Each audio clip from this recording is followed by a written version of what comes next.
او په تایلند سه په انټرنیشنل لیول باندې د انډیا ته شکست ورکړه. ما دوه مډال غسیو ګول یو بران. انډیا ول دغه نه فایټ وګټله. کوم روایتي حریف ته انډیا غل شکست ورکړه. نو زه په خپل ځان باندې ما فخر کولای چې زه ډیسټریکټ پولیس افیسر سوات یم.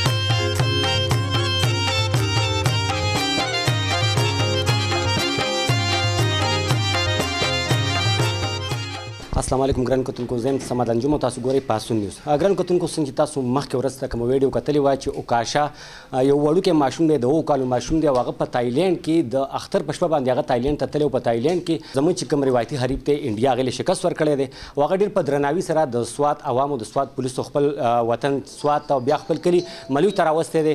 نن هغه اوکاشا ته هغه ماشوم ته زموږ ډسټرکټ پولیس افیسر شفیع الله ګنډاپور هم بلنه ورکړې ده او څه انعامات یې ورله راوړي دي. ډیپو صاحب چې کله خبر شولې اوکاشا چې کوم انعام واخیسته په دغه وخت کې ستاسو تاثرات څه؟ تاسو یقین وکړئ چې کله د اوکاشا اچیومنټ ما په ټي وي ولیدله او زه خبر سوم او زه خو بار راغلی خو زه په خپل ځان باندې ما فخر کولای چې زه ډیسټریکټ پولیس افیسر سوات یم او اوکاشا غوندې سټار چې کوم دی هغه د سوات بچی دی او د دومره غټ کار وکړی چې د انډیا ول دغه نه فایټ وګټله او به په دنیا سي د سوات نوم روشن کړي او ګولډ میډل واخیستله او چې کوم اوس د ما سره د خپل د فایټ خبرې وکړي هغه په 0 باندې وساتل او په دومره های مارجن باندې هغه ته شکست ورکړي. ایم ریلی پراود اف هیم.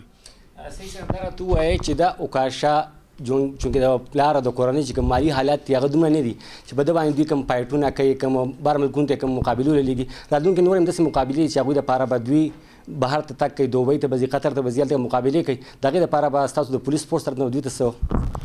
موږ پولیس فورس خو تاسو تر مخ دی پولیس فورس خو د دوی ستاینه کوي چې کم دته خدای یو خپل ټیلنټ ورکړی دی، کم د خداداد صلاحیتونه دي هغه موږ اکنالج کوو او له دې سره سره د پولیس ډپارټمنټ نه علاوه زه به دلته ډسټرکټ ایډمنسټریشن او د موږ چې کومې نورې لا انفورسمنټ ایجنسیز دي، ادارې دي، هغوی ته به هم د تاسو د کیمرې په توسط باندې دلته ډېر ایکسپوژر میلاویږي، هغوی ته به د خبر رسو، د انشاءالله میټینګ به هم هغوی سره ږدو او د والد صاحب ته هم سلام کوو موږ چې دومره په خپل غریبي سه او خپل یو پښتو غیرت قائم وساتله او خپل بچی دغزي تر ورسوله چې هغه دور دراز علاقې نه دی راځي دلته په منګورا سیدو سه دته ټریننګ ورکوي، بیا د لاړه تایلند ته او په تایلند سه په انټرنیشنل لیول باندې د انډیا ته شکست ورکړه.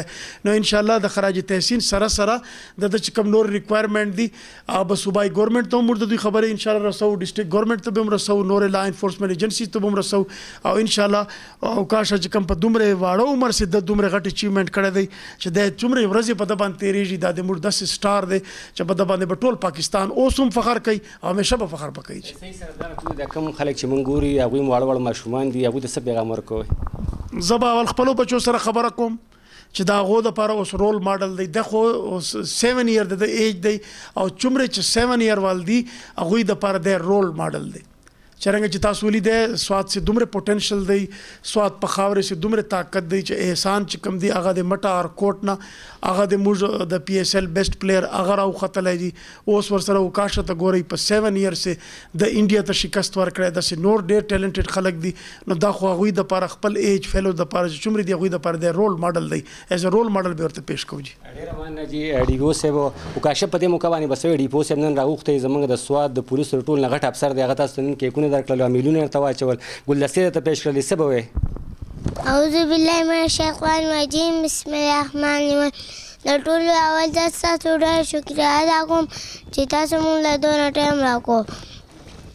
ما 2 مډال غسیو ګول یو بران او ما دا هم په خپل ګټلې دي. زبردست. نور ستا ټوله کیسه مونږ کړې ده. دا اوکاشا چې هغه ډیپو صاحب نن هغه په خپل دفتر کې میلمه کړی دی او هغه ته ډېر زیات میلیونه ورته ور واچول او ګلونه ورته ورکړل او ډېر زیات ښه میلمستیا یې وکړله. نو امید لرم چې زموږ دا پروګرام به ستاسو خوښ شوي. تر راتلونکي یو بل پروګرام پورې خپل ورور سمدانیو ته اجازت راکړئ. په لوی الله مو سپارم. د الله په امان. پاکستان زنده باد. پاکستان زنده باد.